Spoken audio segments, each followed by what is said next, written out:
Yes.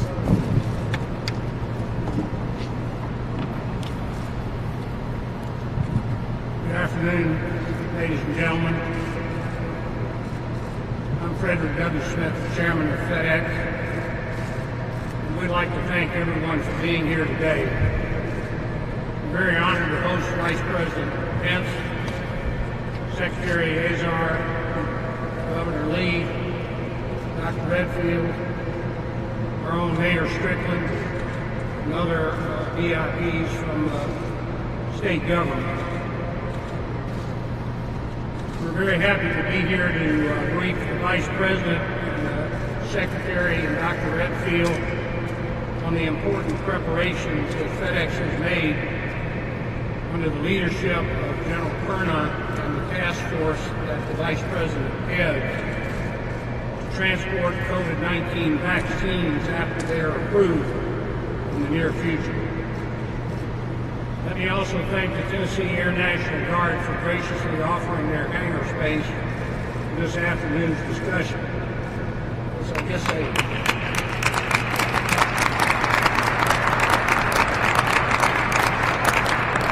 they couldn't have said no to either you or the governor. At any rate, it's a very busy time of the year over at the FedEx Super Hub. In addition to our vaccine shipment preparations, which we'll cover in more detail shortly, our FedEx team members are focused on the delivery of personal protective equipment and other items essential to COVID-19 response efforts. We're also in the midst of peak holiday shipping season, where we're expecting record volumes. We're so proud and grateful to our FedEx team members, 600,000 strong, and to the Guard, as I mentioned, for allowing this important work to continue uninterrupted. We've enjoyed a great relationship with the Tennessee Air Guard through the years, and we're especially proud of our work during the past year in tandem with HHS to accelerate the delivery of PPE right on this ramp, the Guard ramp transferred over to FedEx, being moved from Italy, and other medical supplies amid the pandemic. Mr. Vice President, let me introduce my partner and our President and Chief Operating Officer, Raj Subramanian, who will make a couple of remarks. Thank you, Fred, and I echo the Chairman's welcome to our federal and state leaders, and our thanks also to the Tennessee National Guard.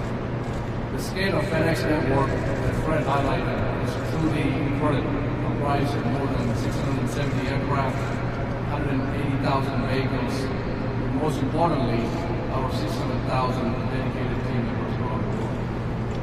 Ever since the founding of this company by Fred nearly 50 years ago, we've worked hard to build networks to span the globe.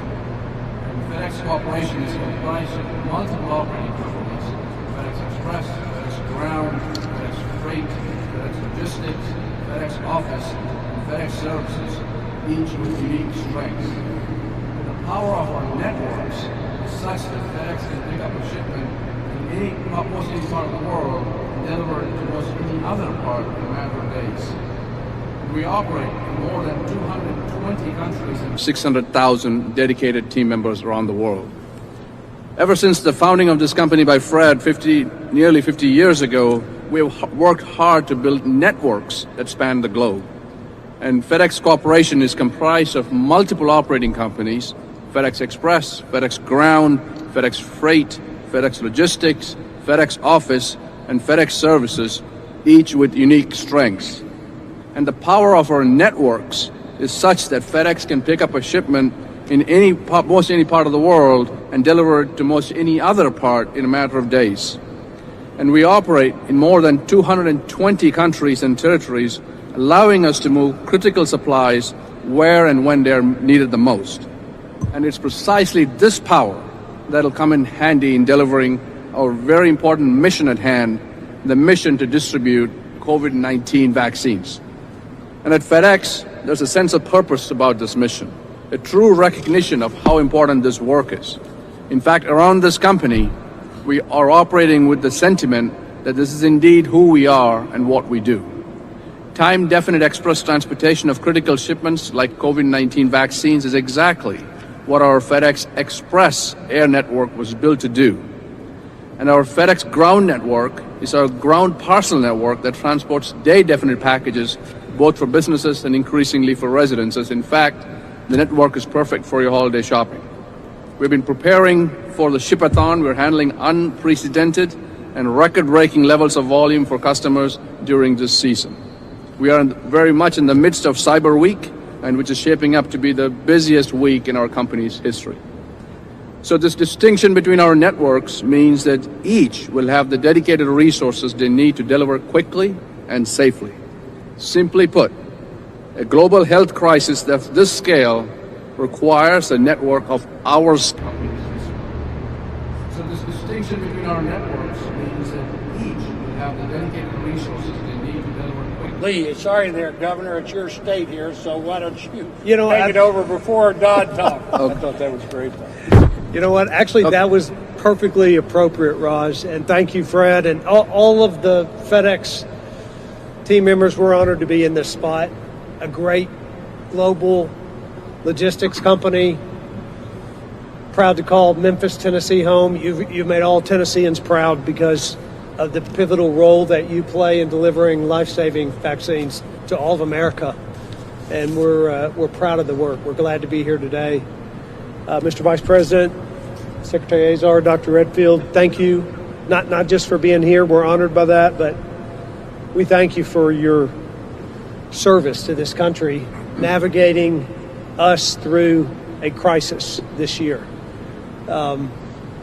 In some ways, 2020 has been swallowed up by COVID and the shock waves that it has sent through all of our lives and our healthcare system and our economy.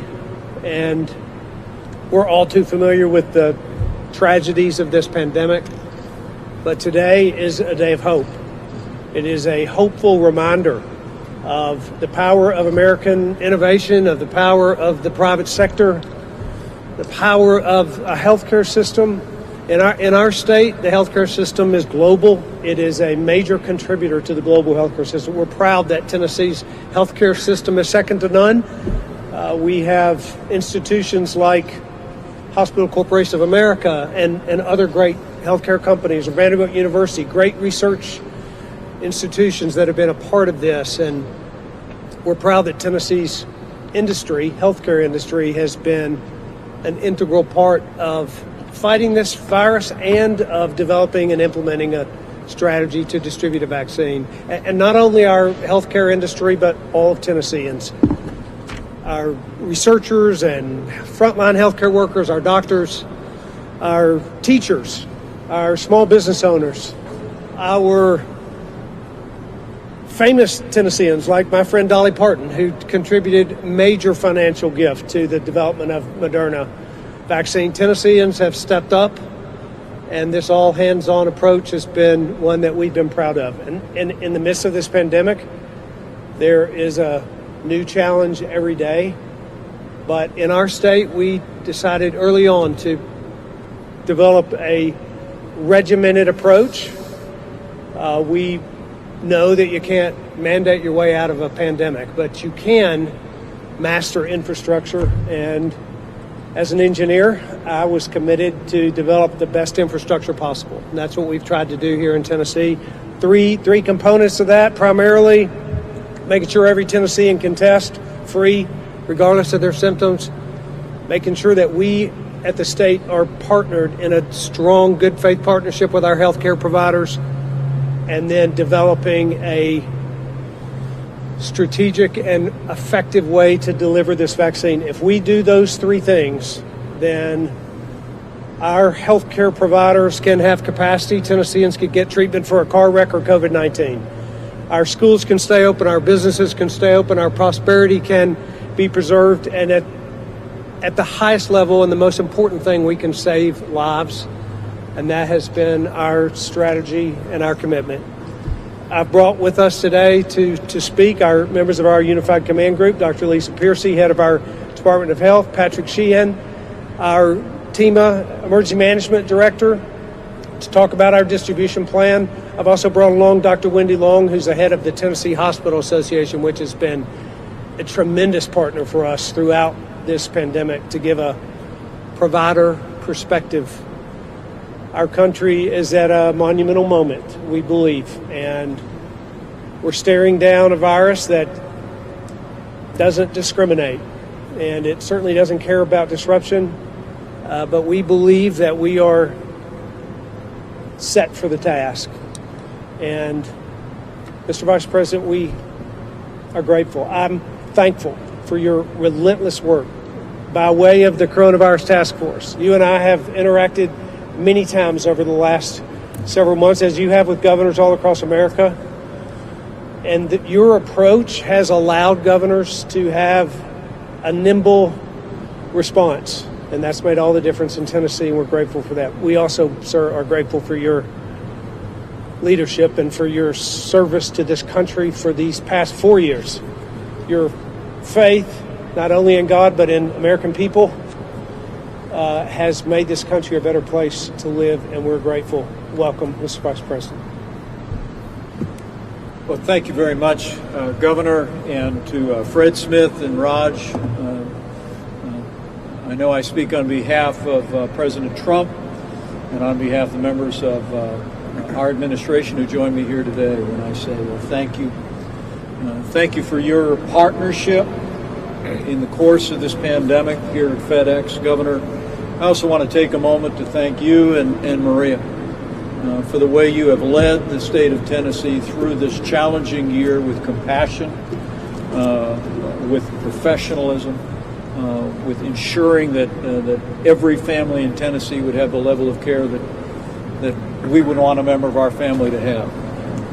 I'm humbled by your kind words for our team, but the people of Tennessee, I think, can be very proud of what Governor Lee, of what your state government, what your local health officials, your state health officials, and your dedicated doctors and nurses have done throughout the course of this pandemic. And so I thank you.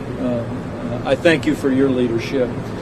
But we're here with enjoying the hospitality of the great Tennessee National Guard, and I thank you all for welcoming us to really put a focus on a great season of hope for the American people.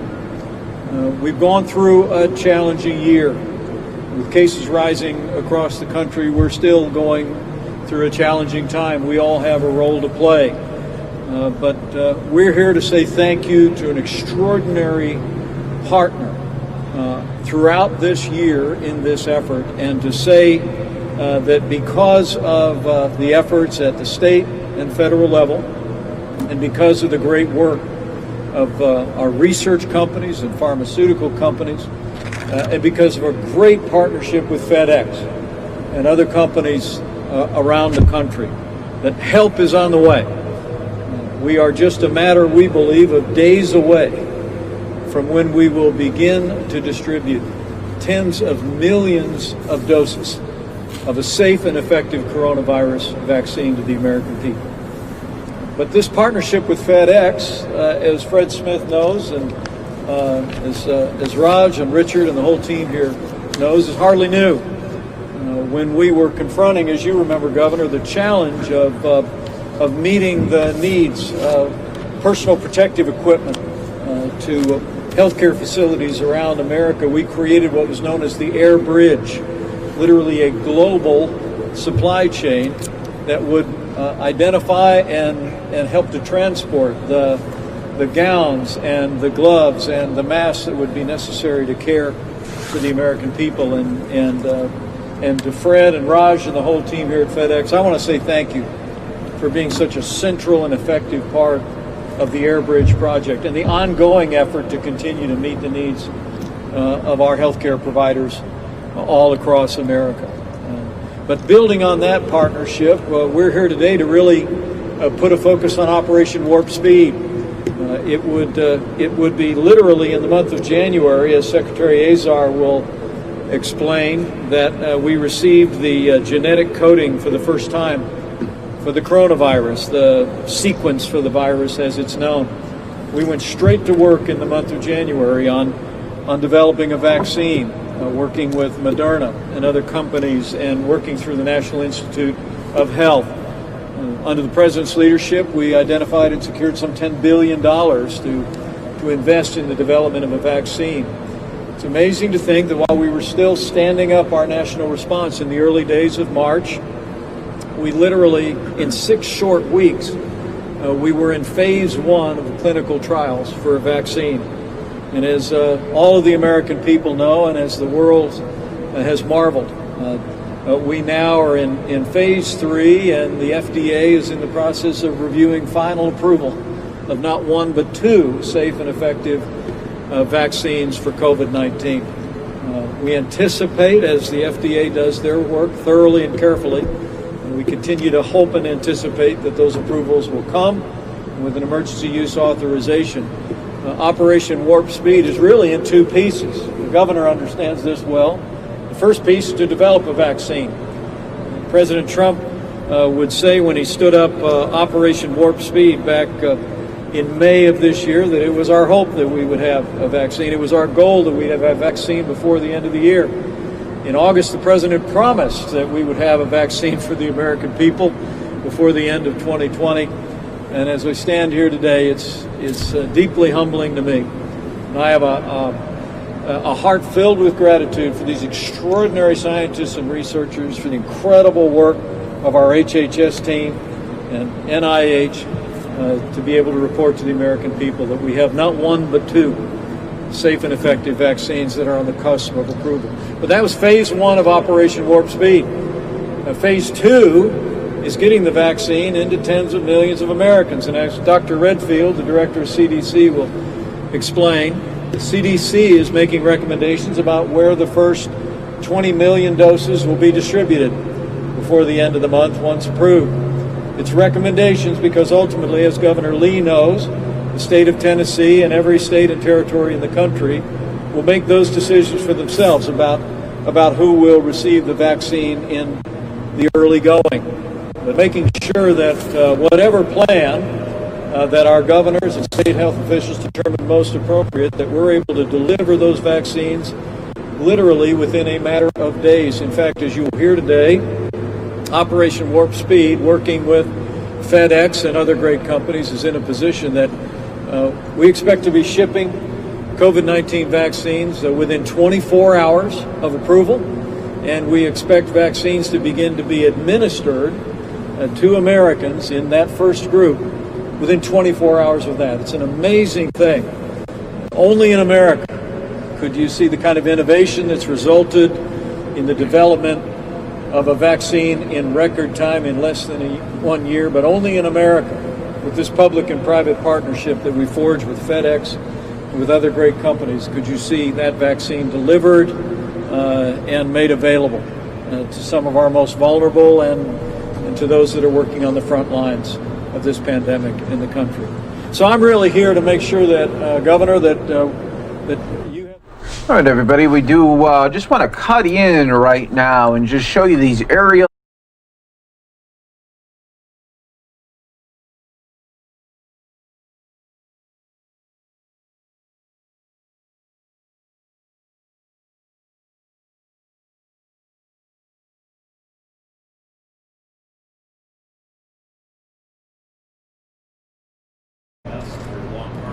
during the challenge this year.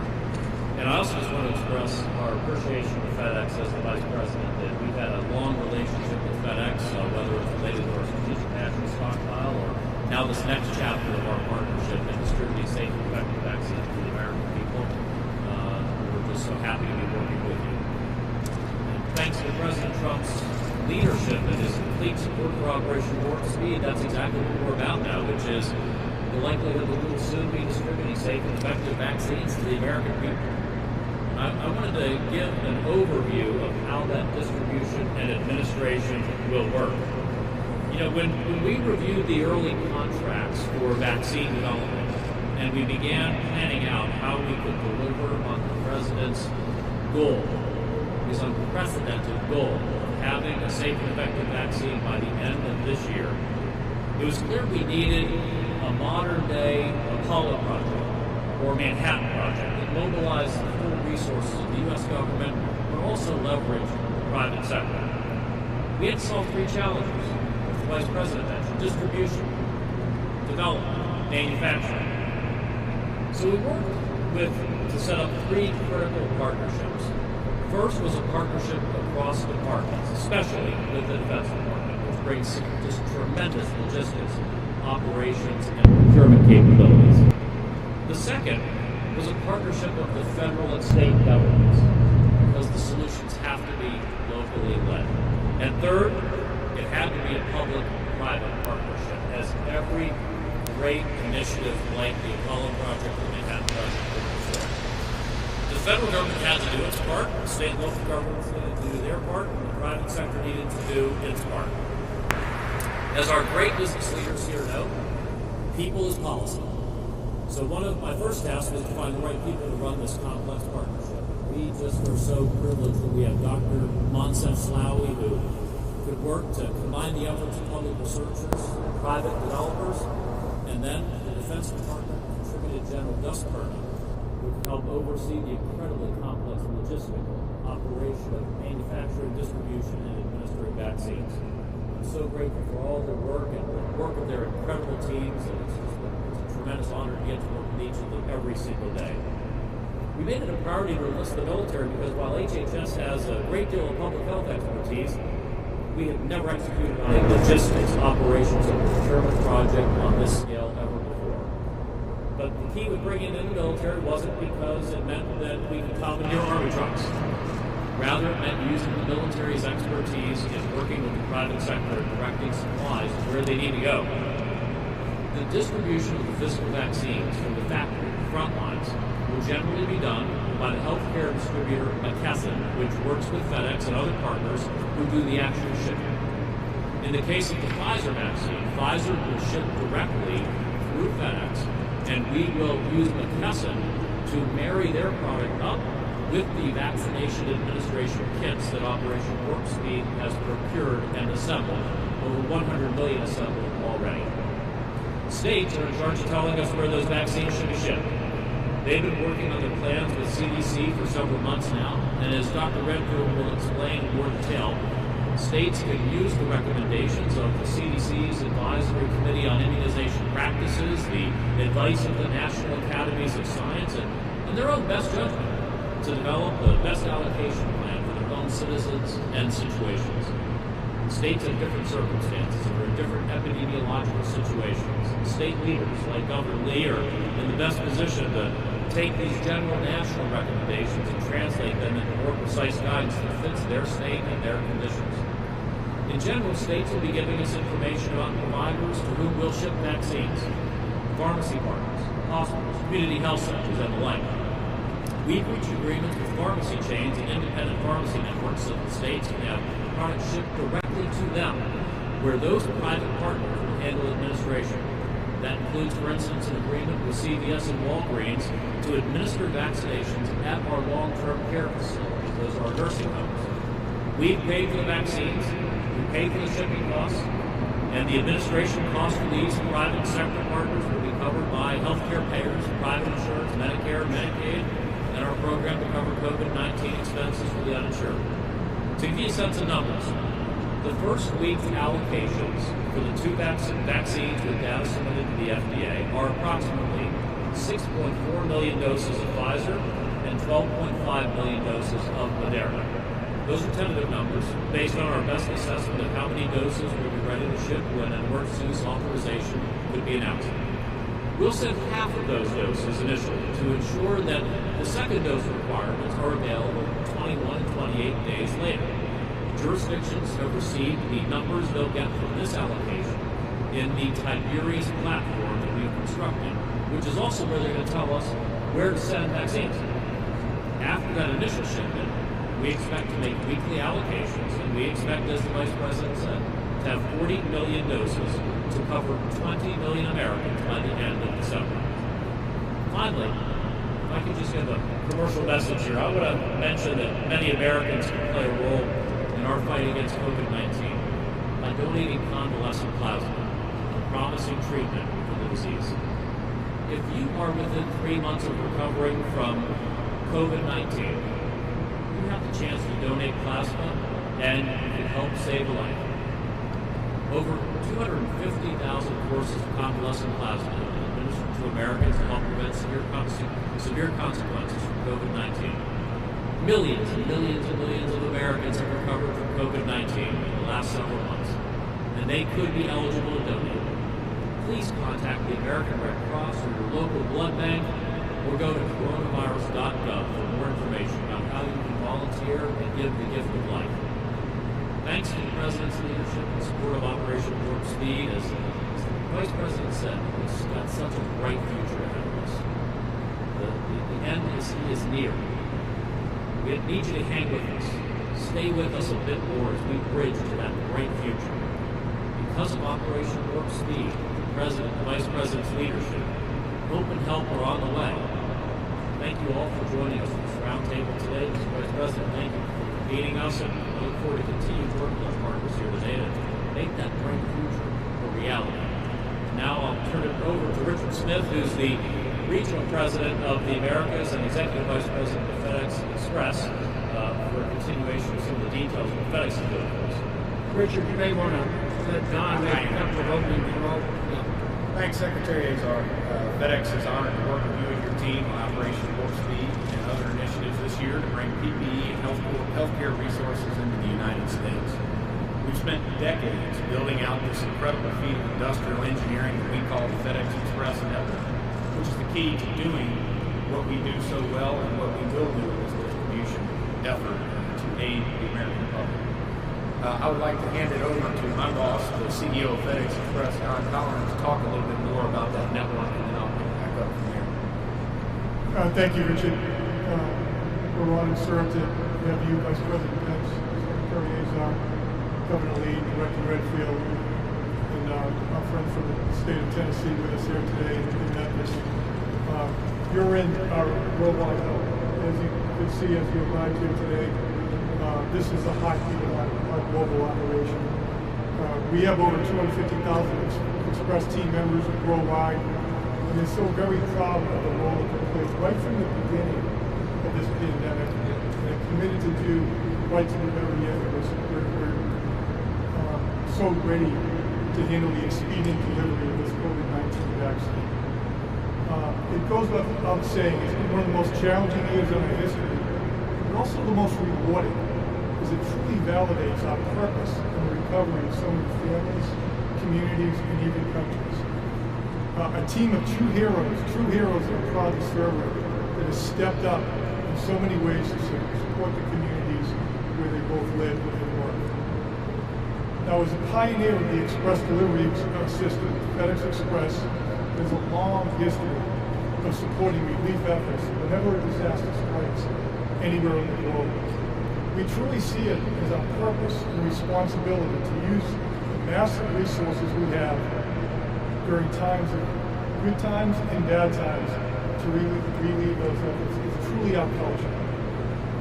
We have a unique air and ground network comprised of almost 700 aircraft, the largest all-cargo airline in the world on my behalf, almost 80,000 motorized vehicles, 2,000 stations around the globe, and we're in over 220 countries and territories around the world.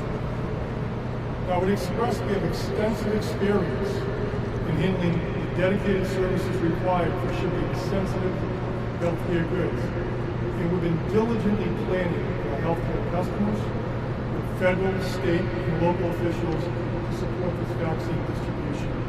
It's truly teamwork at its best. So, ladies and gentlemen, FedEx Express is ready, and we are grateful for the opportunity to serve in this capacity. As Brad says, it's who we are and what we do.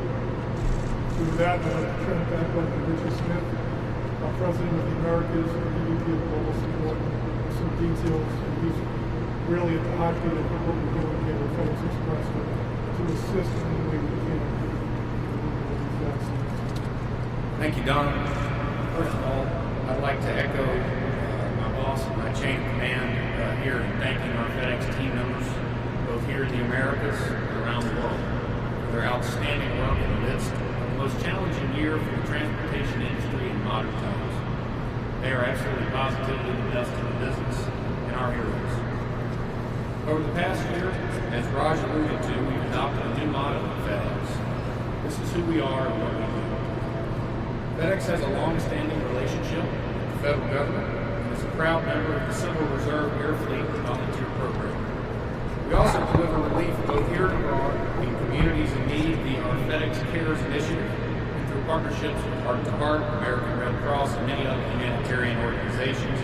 And recently, we committed an additional $3 million in funding and transportation to help several nonprofits reach underserved communities with the COVID vaccine.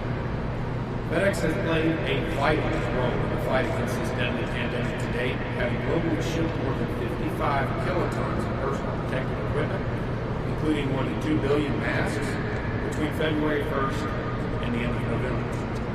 This includes some of the first PPE and healthcare equipment going into Wuhan, China, at the outset of the pandemic, when there was very little being moved into that area. We have continued to help keep critical supplies flowing around the globe ever since to aid in this fight. We also helped to stand up and supported shipments from the first COVID-19 testing centers in the United States this spring. We transported more than 4.5 million Tyvek protective suits in collaboration with HHS and DuPont earlier this year, getting them to frontline healthcare workers in the midst of fighting this pandemic. We've done all of this while keeping team member and customer safety our highest priority. We will continue to do that as vaccine distribution begins. Safety above all, our FedEx mantra in this regard means just that. Our healthcare customers and the federal and state governments we work with look to us to move these vaccines to the administration sites as quickly and safely as possible. Precisely what our integrated air-ground network was designed to do from its inception and humble beginnings right here in Memphis, Tennessee back in 1973. We've spent the years since then building out that network, as John described, and developing our specialized life sciences capabilities along the way to ensure proper conditions are met to transport critical shipments like pharmaceuticals and vaccines. Along those lines, we have more than 90 cold chain facilities on 5 continents that will be ready if necessary, where we can stage temperature-sensitive product, and have plans to expand that number to 115 locations next year. We've also recently rolled out the latest in real-time tracking technology to monitor and, if needed, intercede with shipments in the event of unforeseen challenges, weather events, or on-road delays due to traffic. This is our SensorWare Bluetooth low-energy solution, which we will be using for this very vaccine distribution. The SensorWare tag is affixed to the box by our couriers when they pick up the shipment in this little pouch here. And we have a dedicated and experienced healthcare team in our priority alert division to use this technology in a platform we call FedEx Surround that uses predictive analytics to inform these agents of exception events before they occur, so that they can jump into action and monitoring 24/7, 365 around the clock. And you can think of them as FedEx guardian angels actively watching these vaccines as they transit our network. This is a patented solution and the latest and greatest in positive control technology. Make no mistake, Mr. Vice President, these vaccines will have the highest priority of anything carried in our network. And we are committed to their successful distribution. You have my assurance on that. I would be remiss, since we are here in Memphis, and the governor came here not too long ago to talk about our Memphis Hub modernization, if I didn't just touch on the Memphis Hub. We'll be happy as well to know, Mr. Vice President, that we have a similar hub modernization effort going in Indianapolis, and we're spending significant capital in both states to modernize these major sort locations. Our World Hub here in Memphis covers approximately 880 acres and has a workforce of 11,000 team members. More than 10,000 flights pass through the hub each month, and we average 2.2 million packages through the facility daily, processing 47% of the total express volume and 69% of our domestic volume here in this very facility. The hub contains more than 84 miles of conveyor belts and the automated package sorting systems capable of processing 500,000 packages per hour. Due to our customer demand, we're investing the $1.5 billion in capital here between calendar year 19, when we kick this off, and calendar year 28, when the project will end to modernize this facility. Our customers would benefit from a faster sort, faster plane launches, and other improvements for better service. Modernization will also help to attract and retain talented team members, as we are already the largest employer in the Memphis area. More technical support positions are likely to be created to facilitate the installation, operation, and maintenance of more advanced sort systems, and the multi-year project will support significant vendor and construction jobs. Most importantly, the modernization will help us become safer and more efficient, and even better positioned to serve our communities in times of need like we have seen this year. So thank you again, and I will now turn it over to CDC Director Dr. Bob Redfield for his remarks. Before we turn to the healthcare experts, let me just take the opportunity to say thank you again to the FedEx team. Don, I love what you said. When it comes to FedEx role, meeting this moment in the life of our nation, meeting crisis around the world, said this is who we are, this is what we do. When we started to get word, the Secretary remembers about the possibility, the prospect that we would have a vaccine before the end of the year, people understandably asked, they said, well, there's one thing about developing a vaccine, it's another thing about distributing it. Millions of Americans. Because of what President Trump initiated, not just a whole government approach to the whole of America, because of the partnership that we had with FedEx and other companies, you've made it possible for us to meet the needs of our healthcare workers, PPE. You've made it possible, and you will in the days ahead, make it possible for us to deliver those 40 million doses to 20 million patients. On behalf of the President, on behalf of the great nation, before we turn to the healthcare experts here present for their best advice, for the governor, for our team, I just wanted to pay a debt of gratitude to each and every one of you. This is a remarkable American company, but for all that you've accomplished economically, the heart of this company has really shined forth over the last 10 months. We're all truly grateful for what you've done, past, present, and future. Thank you very much. God bless you. Dr. Redfield. Thank you very much, Mr. Vice President. As you've heard, there's light at the end of the tunnel. We are going to have a safe and efficacious vaccine that is coming to Tennessee and the rest of the nation very soon. This is a game changer. As our nation embraces the COVID-19 vaccine with confidence, the states will begin to place orders for this vaccine by the end of this week. CDC has been working very closely with all 64 jurisdictions as they develop their plans to how to operationalize this vaccine from delivery to actually accomplishing vaccination of individuals throughout our nation. In reviewing the Tennessee plan, it's clear that they've taken a very thoughtful approach to prioritizing this vaccine.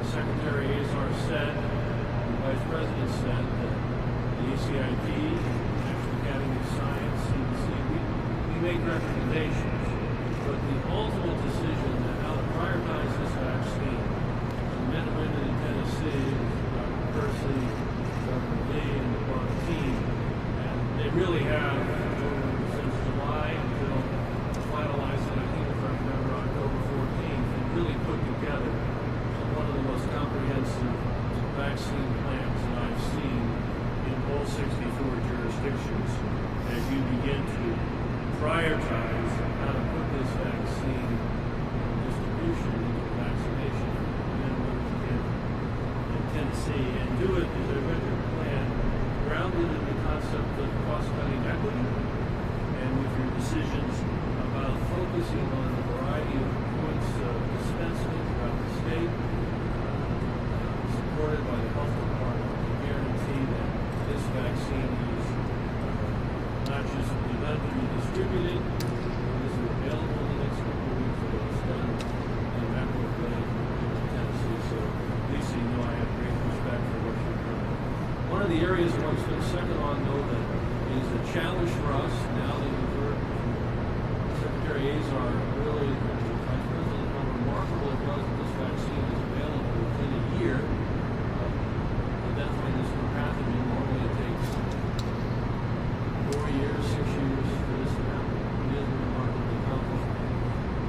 challenges we have is to see if we have an environment in which the American people want to take the vaccine. There's been a great deal of challenge over the years of this growing concern of what I call vaccine hesitancy.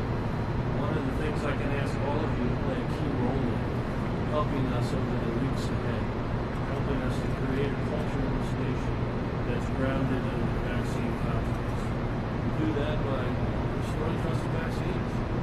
The most important gift from science in modern medicine. It's really sad as an infectious disease physician to see many people choose to leave vaccination on the shelf for themselves, their family, and their community.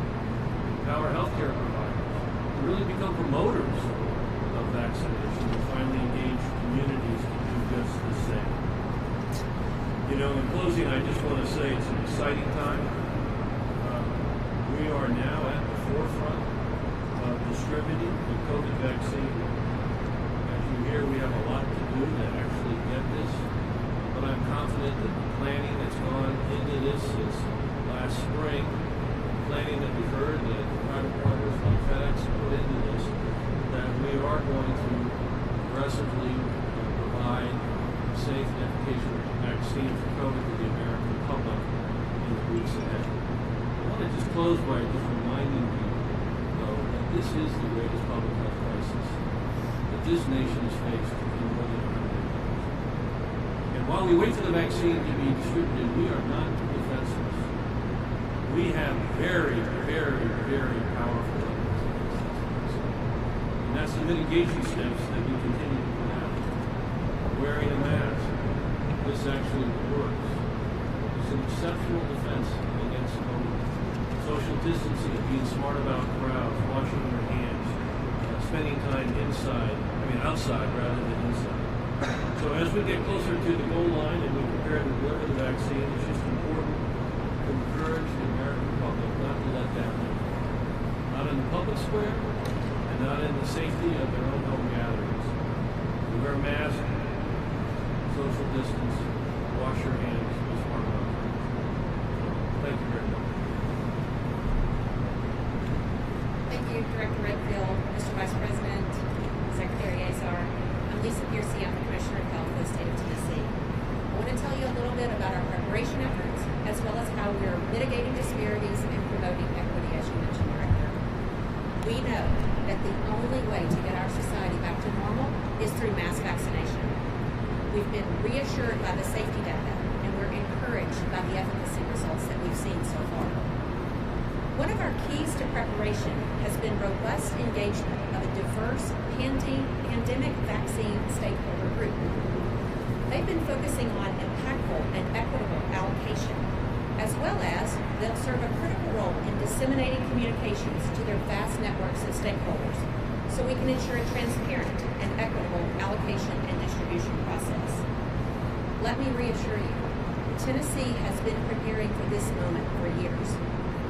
We've been doing annual pandemic vaccine exercises every year for the last few years with Fight Flu Tennessee. Our most recent one was just a couple of weeks ago on November 19th. And in addition to delivering the vaccine, we also practice the enhanced documentation requirements that are going to be needed for COVID-19. Our first priority population will follow ACIP recommendations to include frontline healthcare workers, first responders, and long-term care residents and staff. As we continue to face increasing strain on our hospital capacity, much like the rest of the nation, we know that a swift delivery of vaccine will help us maintain capacity as well as reduce demand on hospitalizations. So therefore, our goal is to immunize as many in this first phase as quickly as possible and to minimize waste. And we're going to be able to do this through leveraging our partnerships not only with the Hospital Association, but with our long-term care community. Our other priority focus here, as you mentioned, Director Redfield, is building trust and eliminating disparities in minority and vulnerable populations. Tennessee was one of the first states to develop a health disparities task force that was formed to support and create solutions for these vulnerable communities. We know that transparency is significant in building trust, so we've engaged hundreds of faith-based, community, and academic partners to help identify and overcome the barriers and challenges, particularly in the minority population. We're especially grateful for the FQHC partnerships right here in Memphis. We've hosted multiple listening sessions, and we have recognized significant vaccine hesitancy. So we have engaged leaders to help us establish trust and deliver those key messages. We've utilized local experts and leaders from across the state to be trusted messengers. Recently, Dr. James Hildreth, the president of Meharry Medical College, a historically black college and university, addressed these concerns within the community, reassured his constituents about safety, and encouraged participation in clinical trials. We know that patients are more likely to trust healthcare providers who have credibility within their own communities, and so we will continue to have success using this approach. Ultimately, Vice President, we are ready to distribute this vaccine as soon as it is approved. And in the meantime, and even after, we'll continue messaging about safety and efficacy.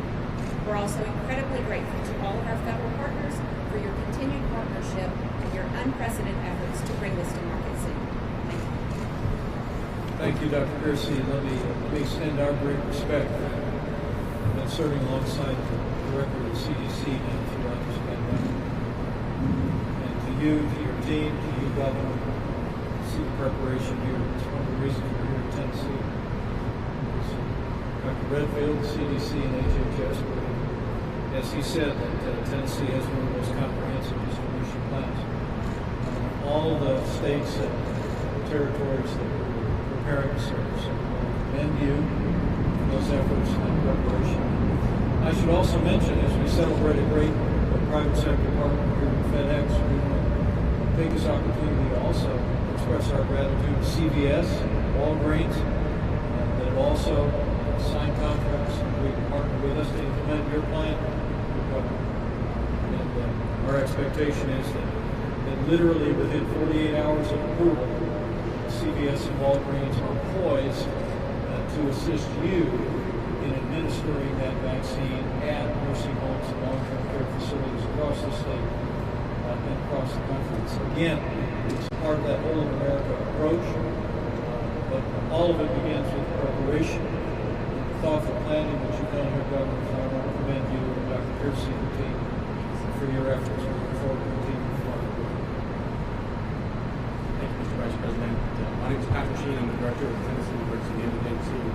Secretary Azar is one of the directors for being here, highlighting this important effort by Operation Warp Speed to this collaboration to make sure that we get vaccines to America. I just want to thank our gracious partners, FedEx, too, for our long-standing partnership, the work that you do in Tennessee and with the emergency management community in Tennessee and have done for decades. Tremendous partners.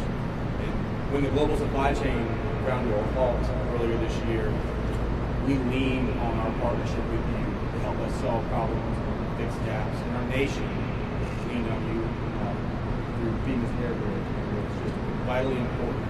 And thank you for that lifeline for PPE when we need it.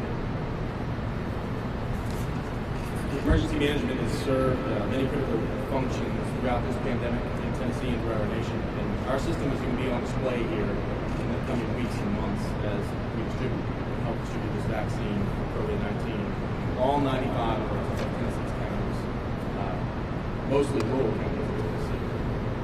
A 2-dose vaccine requiring ultra-cold storage injects some complexities into the processes that we have. So into our planning, into our operations. But we're building on the infrastructure and lessons that we've learned over the last 10 months of this fight in this response. A couple of the lessons involve leveraging the strength of our Tennessee National Guard and the successes that we've had in our PPE distribution. To highlight our Guards, since April, our Guardsmen and Guardswomen have conducted more than 600,000 COVID-19 tests for our fellow Tennesseans. At drive-through testing events and local health departments.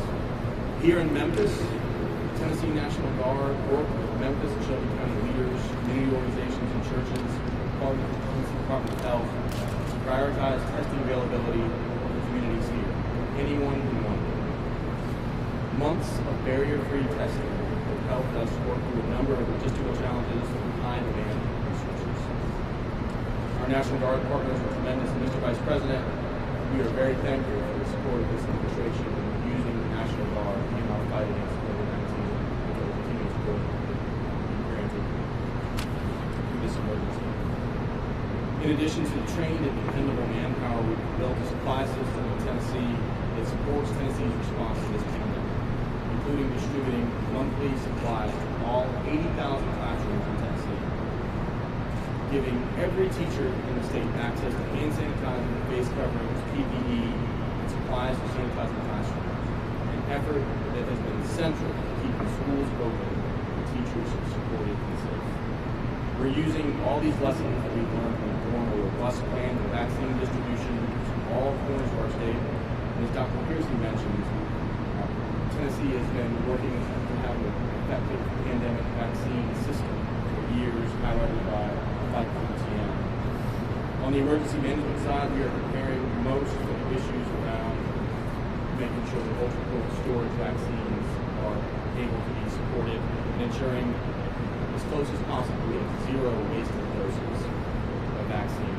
TEMA, the Tennessee Department of Health and Governor's Office, Tennessee Hospital Association, Department of General Services, and other partners have worked through many scenarios to evaluate and pressure test our plans and systems. We've conducted exercises and held sessions as to what if and what about, different things that could happen, to develop contingencies for anything that could possibly go wrong, and make sure that we have not just one backup, but multiple backups, to make sure that we can get vaccines where they need to be and when they need to be.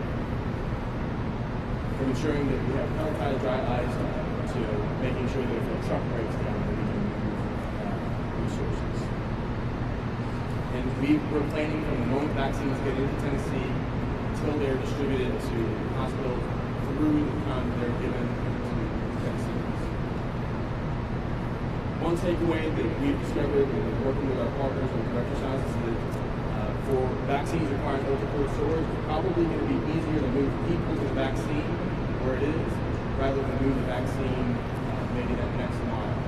So we encourage our partners to take a look at what we've discovered here about when we have our plan, when we have it located where we know it's going to be maintained well, that it's easier to plan to bring people to the vaccine than have to bring the vaccine at that next mile. Ultra-cold storage does present new challenges, but our teams are prepared, and we've been preparing, and we're ready for this. And of course, none of us are able to do this alone. This is taking partnerships and buy-in from our partners across the private sector, all 95 counties, emergency management directors and leaders, hospitals, medical and first responders. And emergency management, emergency response is a team sport in this emergency, in this pandemic. We've been all hands on deck prepared for Operation Warp Speed and get the vaccines there. We're up for this challenge. This is what we do. We're ready for it. That's great. Thank you, Patrick. Thank you for your leadership, great partnership with Tennessee Emergency Management Office and government.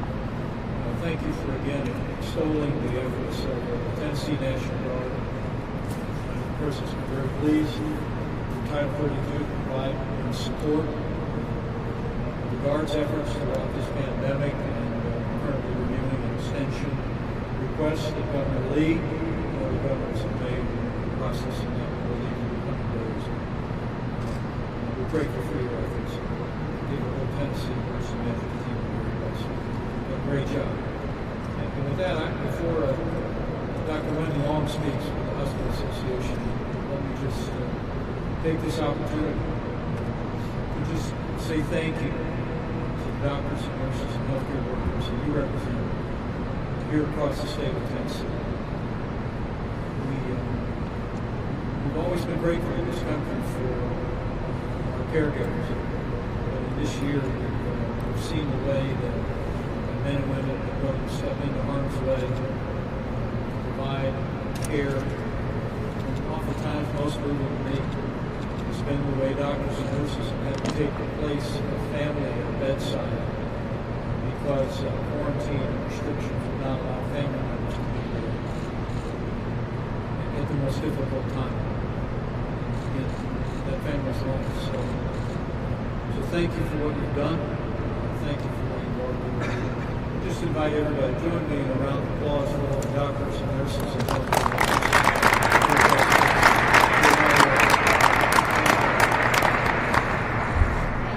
Mr. Vice President.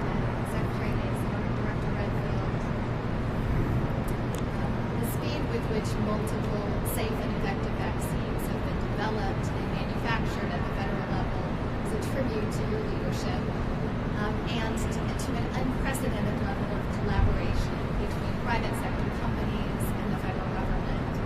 And I want to give you my assurance as you prepare to hand off the fruits of that labor to the states that here in Tennessee we have a similar level of collaboration. Governor Lee, Commissioner Piercy, and the state's unified command sought input from Tennessee hospitals early and often throughout this pandemic on crucial issues such as alternative care sites, elective surgeries, remdesivir distribution, just to name a few. And I really believe that that collaboration has saved lives in Tennessee. Tennessee's healthcare infrastructure includes everything from small rural hospitals providing care to much of our population who live in those rural areas, to corporate headquarters of large national healthcare systems based here, including HCA, LifePoint Health, and community health systems. We're also home to world-class research centers, including Vanderbilt University Medical Center in Nashville, as well as St. Jude Children's Research Hospital here in Memphis. And of course, we're home to FedEx, our gracious hosts today, who have shipped millions of pieces of PPE to frontline healthcare workers. It's the institutions, the people, and the innovations in Tennessee that really put us in a great position to support the national COVID response, not to mention our famous volunteer spirit. But there are challenges facing Tennessee now that are similar to what's happening in many other areas of the state. New records are being set every day for the numbers of individuals in Tennessee hospitalized with COVID-19. Hospitals have been taking every action to increase their capacity to care for this surge of patients, but those efforts are hamstrung by the reality of large numbers of hospital staff who are unable to work on any given day due to COVID-19 exposure or COVID illness. So this vaccine offers an opportunity not just to protect the health and lives of these critical healthcare workers, but also to assure that Tennessee hospitals will continue to be available 24/7 to provide much-needed care of all types in their communities. Tennessee hospitals have been working with the State Department of Health for weeks now, preparing to receive and administer vaccine, and we're eager to begin vaccinating our healthcare heroes as soon as possible. Hospitals also recognize the vital role they will play in communicating with the public regarding the importance of getting vaccinated and the safety of the vaccine. As I previously mentioned, Tennessee is home to Vanderbilt University, who's playing an instrumental role in the clinical evaluation of both the Moderna and Johnson & Johnson vaccines. So we have very close to home experience and expertise. Over the course of the pandemic, Tennessee hospitals have been a compelling voice in promoting mask wearing and social distancing, and we will shift and expand that messaging to the importance of vaccination as vaccine becomes more widely available. Since surveys have demonstrated that especially in our rural communities, hospital physicians and nurses are viewed as the most trusted resources when it comes to health information and health advice.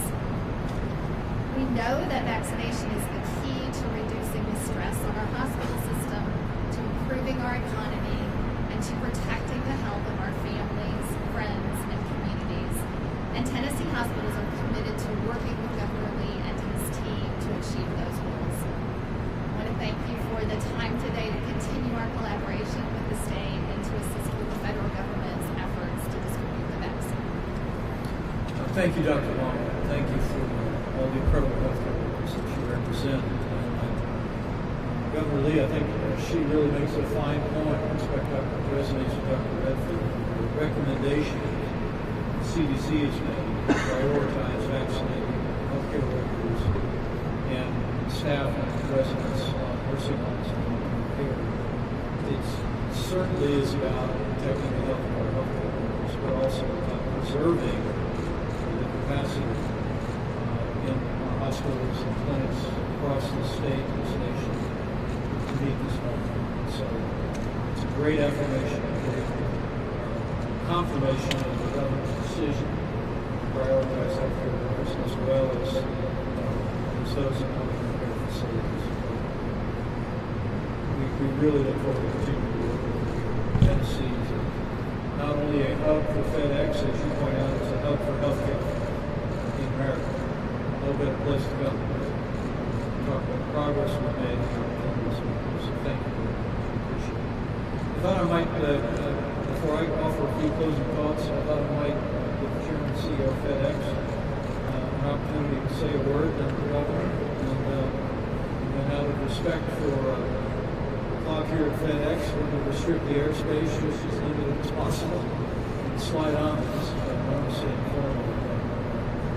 Fred Smith, thank you again. I hope we've heard loud and clear the gratitude of President Trump, our administration, and no less extent the American people for the professionalism and the heart of the FedEx team throughout this pandemic, through Operation Airbridge and delivering PPE to doctors and nurses across this country, and in anticipation of the role that FedEx will play in delivering safe and effective vaccine to American people. You have our thanks, and I'm grateful to have a chance to come here and hear directly from your team about the plans to distribute this vaccine. It's just one more installment of what FedEx has done to make a difference for America over the course of this challenging year. So I thank you. Fred? Well, Mr. Vice President, thank you very much. We're honored to be a part of this great mission to remove the scourge from our society. Let me again reiterate, every single person, all of my business partners, and all 600,000 of us have no higher priority than to get this vaccine delivered on time and to the right location. Let me say also, Mr. Vice President, how much I admire the work that you have done as the head of this task force for months upon months. We've seen it up close and personal, the dedication from the people like the doctor, the secretary, and all of the people under General Perna that have been working on this is truly remarkable. So the nation owes you and the task force a great deal of gratitude. Thank you for coming down here and seeing the preparations up close and personal. Thank you. Yes, sir. We're really honored today. We're really grateful to President Trump for delivering on his commitment to have a vaccine ready, and then you all, Dr. Redfield, Secretary Azar, Mr. Vice President, your entire team, you have executed on that commitment to have this vaccine delivered to the American people, or presented to us to deliver to the American people. Now it's our turn to do that. We have tremendous partners. I've always said government isn't the answer to the greatest challenges that we face. The people are the private sector, American innovation. They are Tennesseans who engage with us down to the simple tasks of wearing a mask and washing our hands. But we together are the answer to the delivery of this vaccine. And you've done your job. Now it's our turn. We hope that we can make you proud and Americans proud about our plan and our delivery. We are simply up for the task. Thank you, Governor Lee, and thank you to your team. Again, very helpful insights. Prepared to back the White House discussion. Fred Smith, thank you again. Thank you to Raj, Don, Richard, the whole team. I hope you can tell us tens of thousands of FedEx employees how grateful we are for the work they have done and continue to do. It is who you are. We've gone through an enormously challenging time in the life of this nation. I came here today because I wanted to see firsthand here at FedEx and here in Tennessee evidence that help is on the way. Early in this pandemic, President Trump initiated a process that said we're not just going to have a whole of government approach, we're going to have a whole of America approach, partnering with healthcare providers around the country, manufacturers around the country, who met the moment with increasing and reinventing testing, and work with companies just like FedEx to help deliver PPE to doctors and nurses around the country. Early on in this pandemic, as Secretary Azar pointed out, we initiated a process to develop a safe and effective vaccine at a historic pace. I'm here to say, because of the President's leadership, because of the incredible ingenuity of America's pharmaceutical companies and researchers, help is on the way. We are just a matter of days away, we believe, for the approval of the first safe and effective vaccine for the coronavirus. Working with great companies like FedEx, with great state leadership like you have here in Tennessee. We're going to deliver that vaccine, beginning with those in long-term care facilities and our healthcare workers. We're going to deliver those in just a matter of days after that approval. So like I said early on, I think about the time through which we've passed, Fred. I can only say only in America. See the American people rise up, the ingenuity of our researchers, the compassion of our healthcare workers, the dedication of state leadership, staff, dedication of our great team in the federal to be able to meet this one. And I want people looking on today. While we see rising cases and rising hospitalizations in many places around the country, we recognize the challenges remain. We have a ways to go. Help is on the way. In this season of hope, a season when faith traditions will celebrate great meaning, the Christian faith will welcome the birth of our Savior, will mark a Hanukkah celebration at the White House in the coming days. This is also a season of hope because help is on the way. A new vaccine will begin the process of ridding our country of this coronavirus pandemic,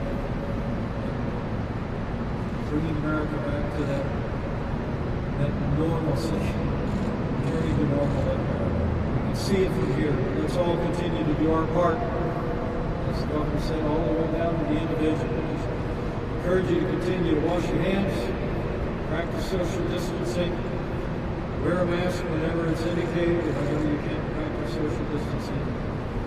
As I've said many times, for many days in this pandemic, I'm more convinced that we'll get through this. And we'll get through this together. So, Fred Smith, the FedEx team, Governor Lee, the great team here in Tennessee. Thank you very much, and God bless you.